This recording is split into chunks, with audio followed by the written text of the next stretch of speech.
today I am going to talk about my experience with Jinn in general, and I want to give some warnings regarding working with them and how to approach them. I made multiple videos about the Jinn on this YouTube channel. However, I want to address some things which I addressed in previous videos of mine, but I never gave elaborate observation of the phenomena. And today we'll talk about the Jinn and why working with some of them is actually really risky and how to avoid those risks, and what is in general difference between Jinn and humanity, what percentage of what is said in the Quran is actually true from my experience, and what percentage is actually wrong from my experience. And let's start. So technically speaking, I think that understanding the Jinn will actually give us a great insight in about how spirits work in general, because majority of the things which can be said about the Jinn can be said for all spirits. However, some of the things which can be said about the Jinn are unique to the Jinn and to the certain races of them. As many times I will also say in this video that I consider Jinn to be the following: every spirit and every entity who descends from the Jinn, father of the Jinn, can be considered a Jinn. So being a Jinn means being a part of the spiritual lineage, which leads to one specific spiritual individual. I talked about Jinn in one of my previous videos, but if you really wanna know about the Jinn, father of Jinn, you have to approach Nineveh Shadrach and his Society of the White Flame. They are active online, so if you wanna work with the Jinn, he is the right source. I work with other Jinn and with other types of entities. Now, my goal in this video is to tell you about the type of the Jinn I work with and how I personally approach them. And technically speaking, the difference between Jinn and humanity is the difference not necessarily in a state of consciousness, because the Jinn pretty much have same passions, same vices and virtues as men. They are not fundamentally different from mankind in emotional and mental sense. However, they are different in a way their organisms work. Jinn can be considered some way of parabiological existence. So they have bodies like us, they have minds like us, they have emotions like us. The only difference is they are made of ether. They are made of spiritual energy and they do not possess physical bodies. They inhabit a world which is parallel to ours, which is in many Muslim writings described as Gaib or Gaib, depending on which version you are looking at.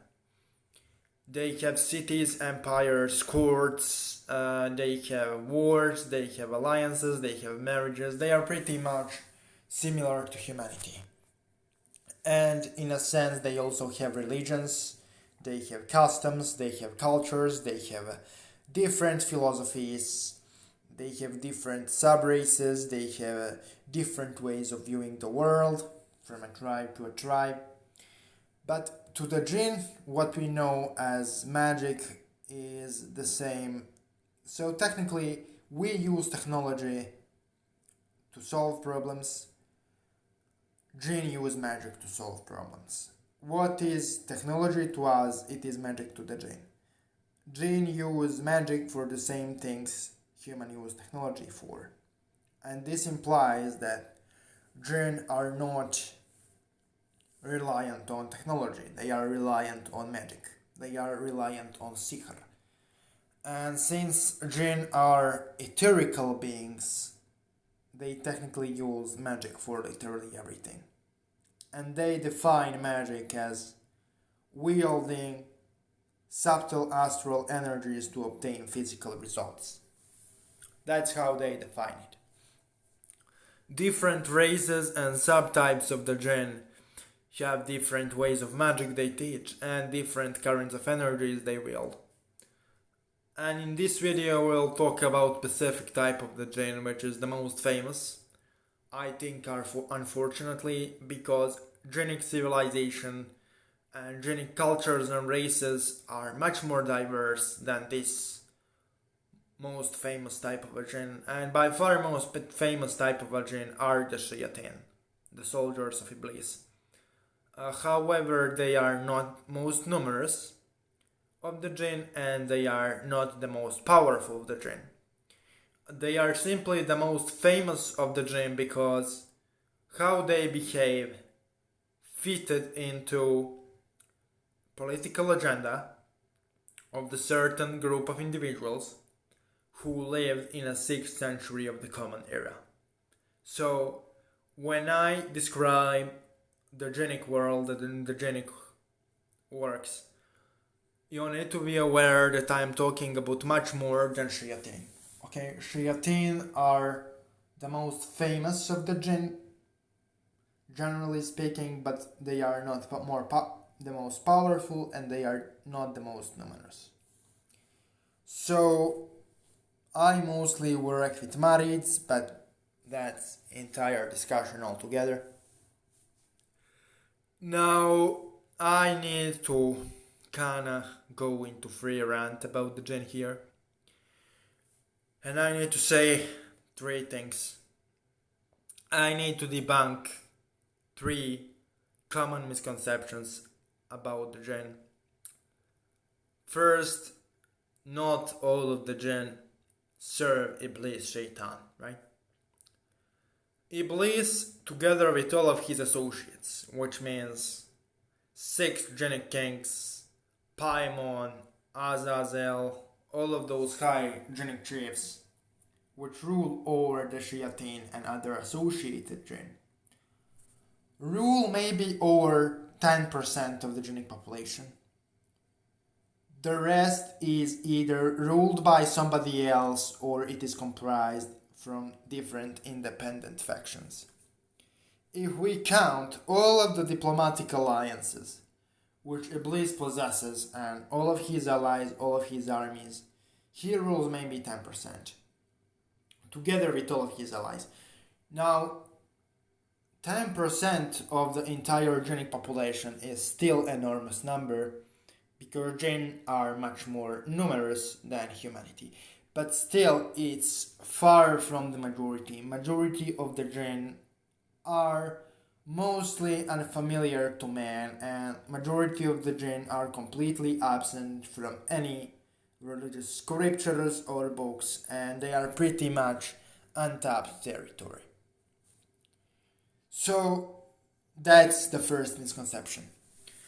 The second misconception is that Shayateen, aka the army of Iblis, there are 2 different misconceptions about them. One misconception is that they are completely unapproachable and that they will work only with psychopaths or will simply kill humans at first sight. And that's not true. Another misconception is that they are completely safe to work with and that everyone who says that they are dangerous is simply spreading Islamic propaganda. That's also not true. Truth about the Shayateen is somewhere in between. So technically they possess the radiance of their astral bodies, which is really specific. They radiate black light, which is certain form of astral light, which is black in color, and it is completely dense and really, really aggressive. So if you do not possess certain spiritual cloak and protection, if you didn't pass certain alchemical transformations, there is a big possibility that you will be either killed, weakened, or extremely damaged by it. But if you pass certain alchemical procedures, then you will be really able to work with the shayateen without any issues. How to do that? It's really simple. You should approach one of the high-ranking Jinn kings who have authority over shayateen, such as Paimon, King Maimun, King Birkan, King Al-Mutib, some of those entities, and you will summon them and ask them to infuse you with the smokeless fire.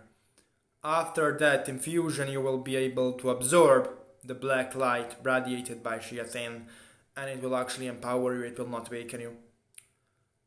So that's necessary prerequisite for working with those spirits if somebody is interested, in order to approach them safely. Now I want to discuss a third misconception here, which is really prevalent in the occult community. Actually, this misconception will discuss many other misconceptions from my personal experience. But let's start the first misconception here. So there is a division in the occult community. Are the spirits of the Goetia Jinn or demons? And there is a confusion there, because a lot of people think that Jinn and Shadim from Hebrew lore are synonymous with one another. Other people think that they are different, but all of the spirits from the Goetia are actually Jinn. And other people think that, how can I say, all of them are demons and technically they aren't Jinn. The truth on this matter is this. So, technically, who are the Shadim? Let us define the term. Shadim are descendants of Samael and Lilith. All of the entities we know as demons come from that lineage, or they fuse themselves with energy from that lineage over time to survive. However, I already said that Jinn descend from different entity. They descend from John Abu Jinn, John, father of Jinn. So technically, those two spiritual races are part of the different lineages. And Spirit of the Goetia are technically a mishmash of three groups. One mishmash is entities which are ancient gods from different cultures which are demonized. One number of the Goetia spirits are Jinn, and one number of the Goetia spirits are technically Hebrew demons or Shadim. So Goetia spirits are technically a mishmash of spirits from different cultures, which are put in the same grimoire and put into the same legend, so that they can be summoned in Abrahamic framework. And every of those entities can be approached in Solomonic Abrahamic context, but we can also work with those spirits and discover each of them individually and actually discover their origins. And are there Shadim, are there demonized gods, are there Jinn, or are there multiple of those types? Technically speaking, that's the first misconception I wanted to debunk. I wanted to give a short opinion about that, and today I wanna debunk one misconception which I myself propagated because I was misinformed by certain members of the occult community who wanted to simplify the real relationship between certain entities. And I want to publicly claim and denounce something I supported for a long time, which is I for a long time supported the theory that Paimon and Azazel and Iblis are the same entity. And I wanted to kinda see them as simply different aspects of the same being. And I actually regret my opinion. Also, this specific misconception actually do not originate from necessarily left-hand path, Jinn friendly. When I say Jinn friendly, I mean underworld Jinn friendly perspective.